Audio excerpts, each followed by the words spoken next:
They saw a 40-year-old woman, a bureaucratic ghost haunting their world of jet fuel and glory. They saw a name on a list. They were about to learn some ghosts are real, and this one answers only to the president. The Nevada sun was a merciless hammer, beating down on the cracked tarmac of Nellis Air Force Base. Heat shimmered in waves, distorting the horizon into a watery mirage where hangars and F-35s melted into the sky. The air smelled of baked asphalt and the sharp, almost sweet tang of aviation fuel, the perfume of power and ambition. This was the Crucible, the place where America's finest air combat pilots were forged, and the atmosphere was thick with the high-octane arrogance of youth. Inside Hangar 4, the air was cooler, but the pressure was just as intense. The cavernous space, a cathedral of steel and polished concrete, hummed with the low thrum of industrial air conditioning and the restless energy of a dozen elite pilots. They were all men, all lieutenants and captains with sharp jawlines and sharper haircuts, none of them a day over 30. They lounged on equipment cases and benches, their flight suits crisp, their laughter loud and dismissive. They were a pack of young wolves, trading stories of G-forces and kill ratios, their confidence born from a lifetime of being the best, a confidence that had never truly been tested by failure. Apart from them, perched on a simple, cold metal bench, sat Elena Vance. She was a ghost at their feast. At 40, she was an anomaly, a relic in this temple of youthful reflexes. The lines on her face were a roadmap etched by years they couldn't comprehend, not of wrinkles, but of sun and wind on high-altitude patrols, of sleepless nights spent staring at star-dusted canopies. Strands of steel like silver threaded the deep brown hair pulled back in a severe, disciplined bun. She moved with a deliberate economy that the young pilots mistook for weariness, a stillness they mistook for irrelevance. They saw a name on a roster, Vance, E. A last-minute addition to a mandatory refresher course for pilots who had spent too much time chained to a desk. She observed. She listened. Her eyes, the color of a winter sky, missed nothing, the subtle hierarchy of the group, the over-enunciated jargon, the casual swagger that was more performance than substance. The lead instructor, Master Sergeant Griggs, barrel-chested and built like an old oil drum, swaggered into the center of the room. His voice was a gravelly bark that demanded attention, a sound honed by years of shouting over engine roars. "All right, ladies," he began, his eyes sweeping the room with a theatrical smirk before landing squarely on Elena. The joke was ancient, a tired jab meant to emasculate, but the younger men chuckled on cue. One of them, a lieutenant with "Cutter" on his patch, nudged his friend. "He means you, Grandma," he whispered, just loud enough for Elena to hear. She didn't react. Griggs pointed a thick finger toward a row of 6 hulking machines squatting in the hangar's shadows.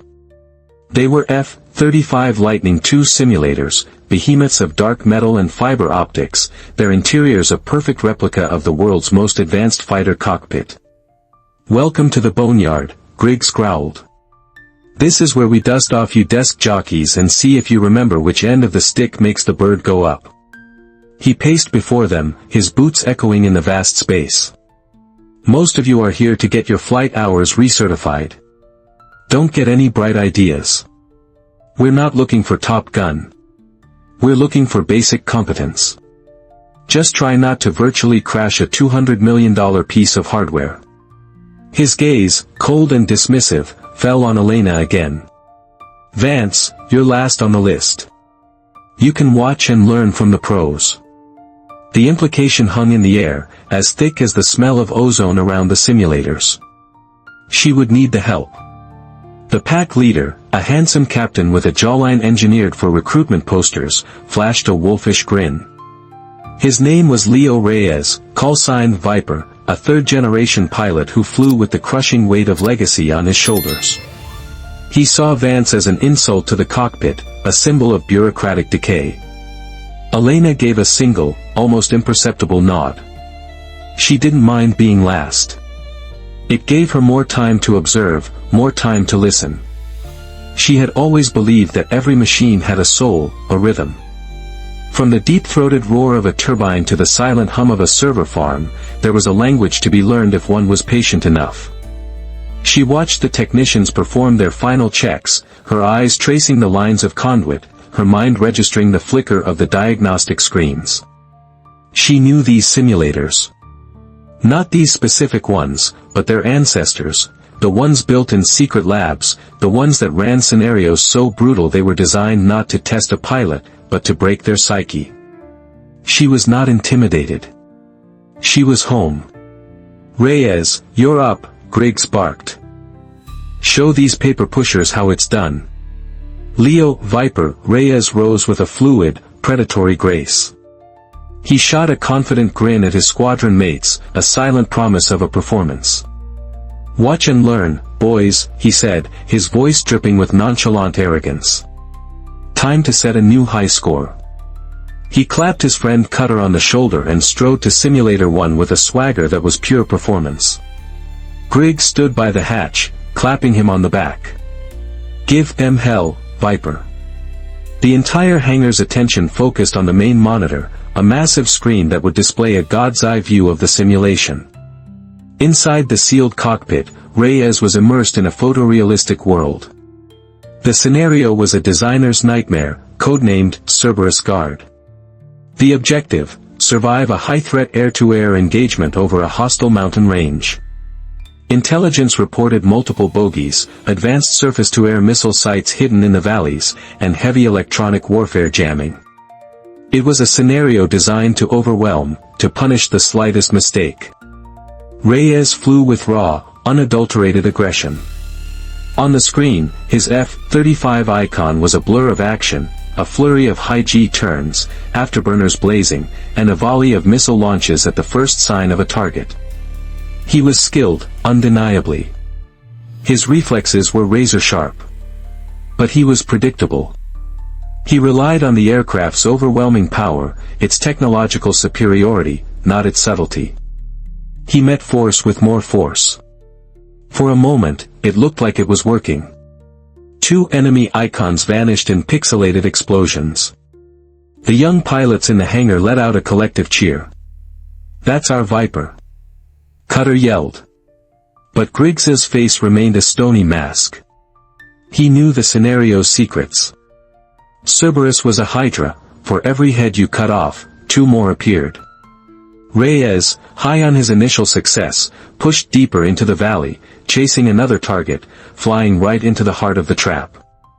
Less than 90 seconds into the simulation, a terrifying, high-pitched shriek echoed through the hangar speakers, the unmistakable tone of a terminal missile lock. Reyes's icon on the screen flashed and jinked wildly, a desperate, panicked dance.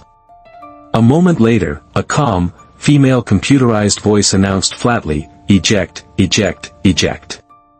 The screen went blood red. In stark white letters, it read, "Aircraft lost. Mission failed." The simulator canopy hissed open. Reyes emerged, his face flushed a deep, angry crimson. He ripped his helmet off, his knuckles white. "That's garbage," he spat, his voice cracking with fury. The SAM lock came out of nowhere. There was no warning. The systems bugged. Griggs slowly shook his head, a flicker of what looked like disappointment, or perhaps satisfaction, in his eyes. "The system is fine, Captain," he said, his voice dangerously quiet. "Your situational awareness is not. You were so focused on the fighters in front that you flew right into the engagement envelope of a SAM site you never even looked for. You got cocky. Next." The word hung in the air like a death sentence. The hangar's boisterous confidence evaporated, replaced by a tense, nervous silence. One by one, the other pilots went in. And one by one, they failed. A lieutenant we'll call Turtle, known for his cautious approach, tried the opposite strategy. He flew defensively, staying high, trying to pick off targets from a distance. He lasted longer, almost 3 minutes, before the electronic jamming crippled his systems and a stealth fighter he never saw put a virtual missile through his cockpit. Aircraft lost.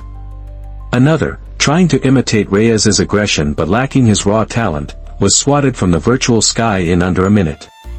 Aircraft lost. They emerged from the simulators not with anger, but with shaken, hollowed-out expressions. They cursed the difficulty, the unfairness of the scenario, the impossible odds. The hangar, once a den of wolves, had become a morgue. The only sounds were the low hum of the machines and the quiet, tense breathing of defeated men.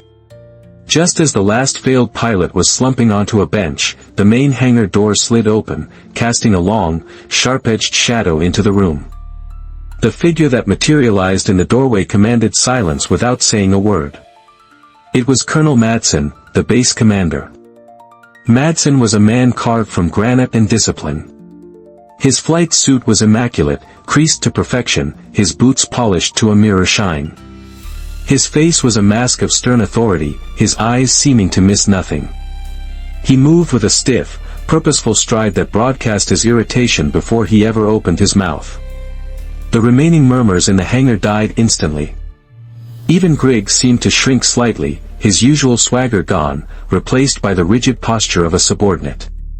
The colonel's gaze went straight to the large monitor, which displayed the mission results, a long list of pilots, each name followed by the same glaring red verdict, failed. His lips, already thin, compressed into a line of profound disapproval. He didn't raise his voice. He didn't have to. His words were low, but they carried across the cavernous space like a chill wind. Sergeant. Griggs snapped to a state of near attention. Sir. Explain this, Madsen said, gesturing with his chin toward the screen of failure. I'm looking at the roster for my top wing. Not a single pilot has managed to last longer than 3 minutes. What is the meaning of this? Griggs was visibly sweating under the colonel's glacial gaze. The scenario is tough, sir, he stammered, his gravelly voice losing its edge. It's a new protocol, fresh from the Pentagon. Maximum threat simulation. It's designed to be unforgiving.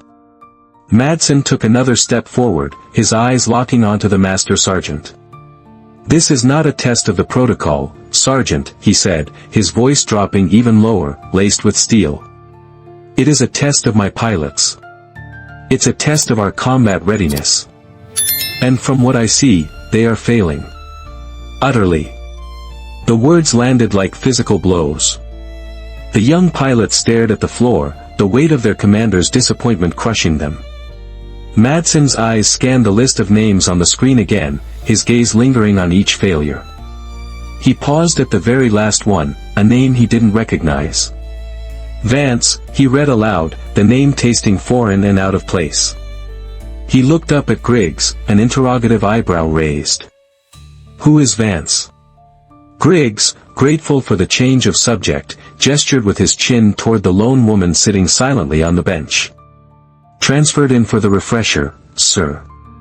From Logistics Command at the Pentagon. Been on a desk for years, I'd wager. Just here to check a box. Madsen's gaze fell upon Elena. He saw precisely what the others saw. A middle-aged woman in a flight suit that seemed a size too big. A quiet, unassuming figure who looked utterly out of place amongst his elite warriors. He didn't see a pilot. He saw a problem of bureaucracy. An administrative checkbox that had unfortunately landed in his hangar, on his watch, on a day when his top guns were proving to be anything but. He let out a long, slow sigh. It was a sound of profound frustration and weariness, the sound of a commander whose patience had worn thin. The presence of this woman was, to him, just one more item on a long list of irritations. He turned his back on her, addressing Griggs but making sure the whole room heard. Get it over with, Sergeant. I haven't got all day. Elena Vance stood, her movements fluid and unhurried, a stark contrast to the tense, defeated energy that now filled the hangar. As she walked toward Simulator 7, the last one in the row, the others watched her. Some looked on with pity, others with a kind of morbid curiosity, like spectators at an execution. As she approached the hulking machine, she did something no other pilot had done. She ran her hand lightly along its cool, metal flank, her fingers tracing a seam in the casing. It was a gesture of respect, of introduction. Private Ben Carter, a young avionics tech with black-rimmed glasses who had been silently monitoring the diagnostics, noticed it. He'd been watching the pilots all day, and this was different. He saw the way her fingers moved, almost as if she were listening to the low hum of the machine's power core. It was, he thought, like a rider greeting a trusted horse before a great race. Griggs stood by the simulator door, his arms crossed, his face a mask of weary impatience. "All right, Vance. The objective is to survive. That's it. Don't try to be a hero. Just try to keep the plane in the air." Elena looked at him, her gray-blue eyes clear and steady. "I understand the objective, Master Sergeant," she said. Her voice was calm, lower than they expected, with a quiet resonance that seemed to absorb the ambient noise of the hangar. She climbed into the cockpit with an unpracticed ease that surprised Carter. The canopy hissed shut, sealing her in a world of glowing screens and switches. For a long moment, she did not move. She placed her gloved hands on the throttle and stick, and then she closed her eyes. The low hum of the hydraulics, the soft whir of the cooling fans, it was a familiar symphony. This was not a simulator. This was a sanctuary. In that silent, sealed world, she was not Elena Vance, logistics officer. Not anymore.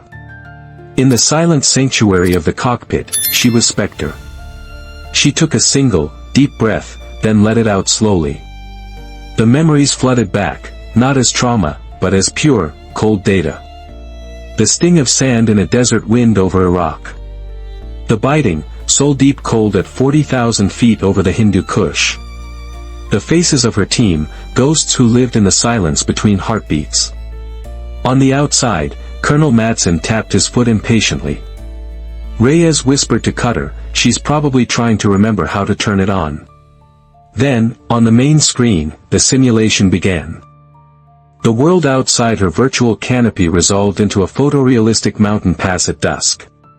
Instantly, her tactical display bloomed with threat icons like deadly flowers, for hostile aircraft, 2 ahead, 2 flanking, and multiple SAM sites hidden in the valleys below. The room watched, expecting a swift, inevitable failure. What they saw instead was something that defied their entire understanding of aviation. Elena didn't charge forward like Reyes. She didn't climb for altitude like the others. Instead, she dropped. She pushed the nose down, plummeting toward the canyon floor, her velocity indicator climbing at a terrifying rate. An audible gasp went through the room. "What is she doing?" Reyes muttered, his arrogance momentarily forgotten. "She's going to crash." "No," whispered Ben Carter, his eyes glued to his diagnostic screen, his voice filled with a dawning awe.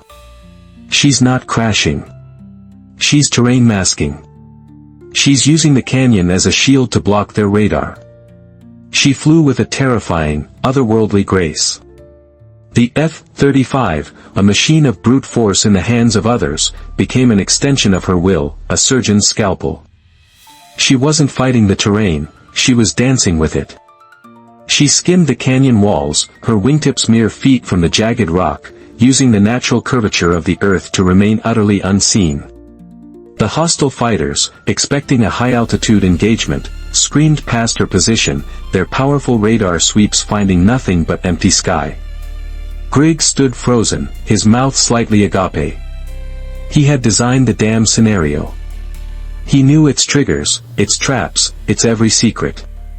And she was dismantling it, piece by piece, in ways he had never even conceived. "She's flying it manually," he said, his voice a hoarse whisper. "Look at her energy management. Purely manual. She isn't wasting a single ounce of fuel, a single knot of airspeed."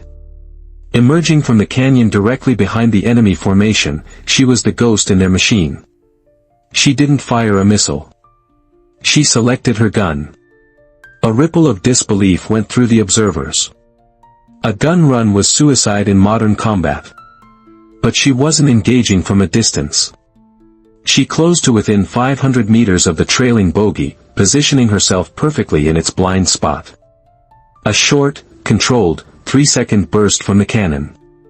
On the screen, the enemy icon flashed red, then disappeared. Tango 1 down, her voice came over the speakers, as calm as if she were ordering coffee. She repeated the maneuver on the second fighter. A swift, brutal, elegant execution before the pilot even knew he was under attack. Tango 2 down. The remaining 2 enemy pilots, now alerted and panicked, broke hard, trying to locate the ghost that was hunting them. But she was already gone, diving back into the shadows of the canyons, her passive sensors drinking in their data while she remained electronically silent. "This is impossible," Reyes said, his voice stripped of all its earlier bravado, replaced by pure awe. "No one flies like that." Colonel Madsen said nothing. He simply watched, his arms crossed tightly over his chest, his expression unreadable. He had seen thousands of pilots in his career, from green recruits to seasoned aces. He had never, ever seen this. This wasn't piloting. It was an art form. The SAM sights were next. Using a narrow ravine to shield her approach, she popped up for a mere 2 seconds, fired 2 guided bombs, and then pulled the aircraft into a maneuver that seemed to defy physics, a high-G barrel roll while deploying flares and chaff, not as a panicked reaction, but with the precise timing of a choreographer. The incoming missiles, confused by the ghost signals and the extreme maneuver, lost their lock and detonated harmlessly against a cliff face. "All ground threats neutralized," her voice reported. She had cleared the entire scenario in under 4 minutes. Not just survived. Dominated. But Griggs knew the final, hidden stage. The no-win scenario. A hidden wave of 6 more advanced fighters, programmed to appear on the pilot's 6 o'clock position as a final, overwhelming surprise attack. As the new threat icons appeared, a collective groan went through the hangar. "This is the unfair part," Reyes said quietly. "The checkmate. It's over. There's no way out of that." Elena did not try to run. She did not try to turn and fight. Instead, she did something that made Colonel Madsen's eyes go wide with disbelief. She cut her engine. For a terrifying second, the only sound from the simulator was the simulated whistle of the wind over the canopy. The F-35 became a multi-million-dollar glider, its forward momentum bleeding away rapidly. The pursuing aircraft, expecting a high-speed chase, overshot her position, screaming past her in a blur. As they passed, she reignited the engine with a practiced flick of a switch, the turbine roaring back to life. She was now behind them. In the heart of their formation. It was a move of such audacious, suicidal brilliance that no one had ever dared to attempt it, even in simulation. "Fox 3, ripple fire," she stated, her voice still impossibly calm. She fired all her remaining missiles in a single, coordinated salvo. The screen blossomed with red X's as 4 more hostiles vanished. The final 2 broke, scrambling, but it was too late. She dispatched them with the same cold, methodical precision she had shown from the very beginning. Silence. The simulation ended. The main screen flashed the final results. Mission score, 100%. Threats neutralized, 12 out of 12. Aircraft, intact. Survival probability, 100%. A perfect score.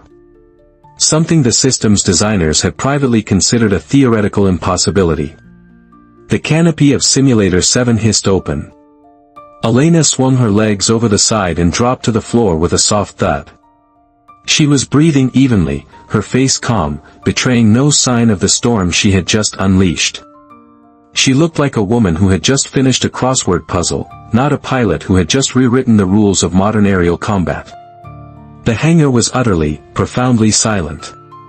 The cocky lieutenants, the cynical instructor, the stern colonel, they all stared at her as if she were an alien who had just stepped out of a UFO.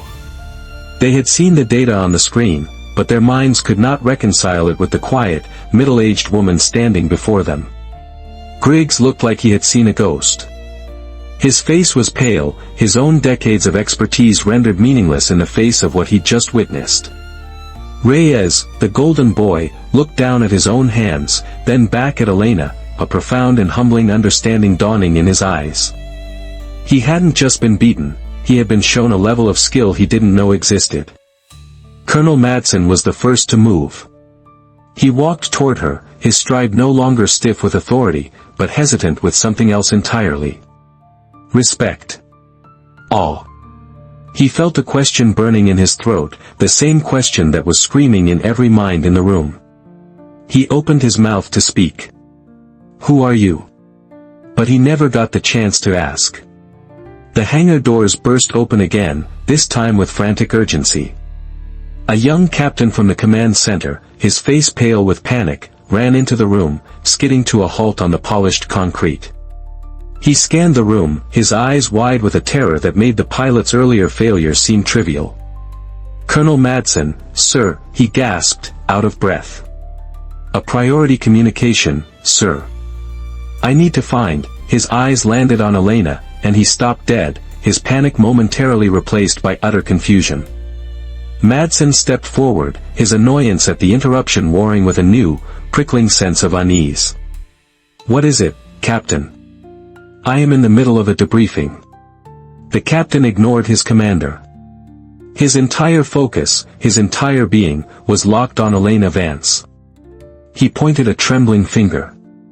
"Sir." "Colonel, the call is for her." A wave of disbelief rippled through the hangar. "A call? For her? Here?" It made no sense. "Secure line 1, sir," the young aide stammered, his voice dropping to a near whisper, as if he were afraid the words themselves were classified. It's the White House Situation Room." The silence that followed was absolute, heavier and more profound than any that had come before. Every eye in the room swiveled from the aide to Elena. She showed no reaction. No surprise, no alarm. Just a quiet, weary acceptance, as if she had been expecting this call her entire life. She gave a small nod and walked toward the secure communications console in the corner of the hangar, her footsteps echoing in the cavernous space. Colonel Madsen, his mind reeling, followed her. The White House. For this woman. Who is she? Elena picked up the secure handset, her movements economical and sure. She turned her back slightly to the room, affording herself a small measure of privacy, but Madsen stood a few feet away, close enough to hear her side of the conversation, his military discipline at war with his insatiable curiosity. "Vance here," she said simply. There was a pause. He saw her posture straighten almost imperceptibly. A subtle shift, as if a heavy cloak had been lifted from her shoulders. "Yes, Mr. President." The two words fell into the silence of the hangar like stones into a deep well. Colonel Madsen felt a cold shock travel down his spine. He fought the urge to physically take a step back. The President. He was listening to a conversation with the President of the United States. Griggs looked physically ill. Reyes's jaw was slack. They were not just in the presence of a skilled pilot. They were in the presence of something else entirely. "I understand the situation," Elena continued, her voice still impossibly calm, yet now imbued with an authority that chilled the blood. "They're trying to activate the Ghost Protocol." She listened again, her eyes distant, seeing something far beyond the hangar walls. "Yes, sir. I'm familiar with it." A slight, almost imperceptible pause. "I designed it." Madsen felt the concrete floor shift beneath him. Ghost Protocol was a myth, a whisper in the highest echelons of the intelligence community. A doomsday contingency plan so secret that most five-star generals weren't even aware of its existence. And this woman, this quiet logistics officer, had designed it. "The override code is Valkyrie's Dawn," she said, her voice sharp and clear. "Repeat, Valkyrie's Dawn." "No, sir, they won't find the payload. It's shielded with a plasma field keyed to a quantum signature. They don't have the technology to even detect it." She paused, listening intently. A flicker of something, not sadness, but a deep, abiding memory, crossed her face. Yes, sir. Tell General Marcus that Spectre is active. He'll know what it means. Spectre. The name echoed in the deepest, most classified vaults of Madsen's memory. Not a protocol, but a person. A legend from the blackest of black ops. A solo operative who had handled missions so sensitive they were never recorded, only rumored. An agent who had supposedly died years ago in the Hindu Kush. Spectre. He was standing right next to her. I'll be there in 3 hours, she finished. Yes, sir. Understood. She placed the handset back in its cradle with a soft, final click. The sound was like a thunderclap in the silent room. She turned around. The transformation was absolute. The quiet, unassuming woman was gone. In her place stood an authority that dwarfed the colonel's own rank, that dwarfed everyone's rank. Her eyes, which had seemed weary and distant before, were now alight with a purpose that was both terrifying and magnificent to behold. The room had forgotten how to breathe. She looked directly at Colonel Madsen. "Colonel," she said, and it was not a request. It was a command. "I need priority transport to Andrews Air Force Base. Wheels up in 10 minutes. Madsen, a man who commanded a wing of the most advanced fighter aircraft on the planet, a man who answered only to generals, found himself snapping to attention as if he were a fresh recruit. Yes, ma'am," he stammered, the honorific leaving his lips before he could stop it. "Right away. Anything you need." He turned and barked orders at the stunned aide, his voice filled with an urgency that had not been there moments before. "Get me a flight plan, now. Alert the tower. Move." Elena Vance, Spectre, walked away. She did not look at the faces of the young pilots who now stared at her with a mixture of fear and profound reverence. She did not look at Sergeant Griggs, who was leaning against a simulator as if his legs could no longer support him. She did not offer a single word of explanation or farewell. Her work here was done. As she strode toward the hangar door, the harsh Nevada sunlight silhouetting her frame, her sleeve slid up her forearm just enough to reveal a tattoo that had been hidden before. Ben Carter, the young tech, saw it clearly. It was a bird of prey, an osprey rendered in stark black ink, its eyes piercing. Beneath it was a single, black teardrop. The symbol of Spectre. He knew he would remember that image for the rest of his life. Outside, the roar of a helicopter grew, descending rapidly toward the tarmac. It was not a standard transport. It was a sleek, black pave hawk, the kind used exclusively by Special Operations Forces, and it had appeared out of nowhere as if summoned. Elena did not break her stride. She walked into the blinding light and the swirling dust, a silent figure moving toward her next mission, leaving behind a hangar full of men whose world had been irrevocably, fundamentally altered.